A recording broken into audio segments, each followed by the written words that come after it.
जालन्यामध्ये सदावर्तेंच्या गाडीवर शाई आणि सुपारी फेकण्यात आली। मनसेच्या पदाधिकाऱ्यांनी शाईफेक केली। विशाल कॉर्नर परिसरामध्ये ही घटना घडली। पोलिसांनी 5 ते 6 जणांना ताब्यात घेतलेलं आहे।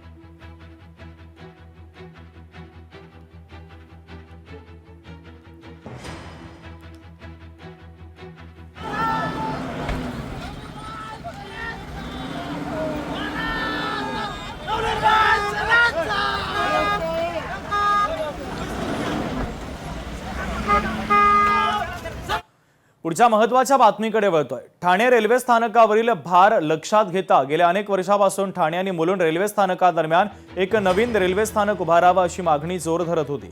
अखेरीस रेल्वे मंत्र्यांनी मुख्यमंत्र्यांना नवीन रेल्वे स्थानकाचा मार्ग मोकळा करणार असल्याचं पत्र दिलंय। मात्र या नव्या रेल्वे स्थानकाच्या खर्चावरून वाद निर्माण होण्याची शक्यता वर्तवली जाते।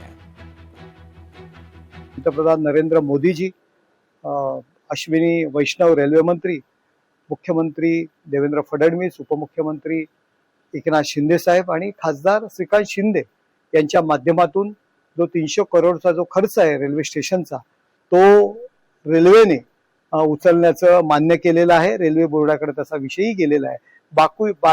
बाकीची जी अनुषंगाने होणारी कामं ठाणे महानगरपालिका करणार आहे, त्याला हिरवा कंदील मिळालेला आहे। त्यामुळे या सगळ्यांचं ठाणेकरांच्या वतीने मी आभार मानतो। याला स्वीकृती देण्यात आलेली आहे केंद्र सरकारतर्फे आणि रेल्वे मंत्रालयातर्फे आदरणीय वैष्णवीजींनी। खरं म्हणजे ठाण्याच्या आता जे ठाण्याचं स्टेशन आहे, या स्टेशनला जवळजवळ रोजचे 9 लाख कम्युटर्स आहेत।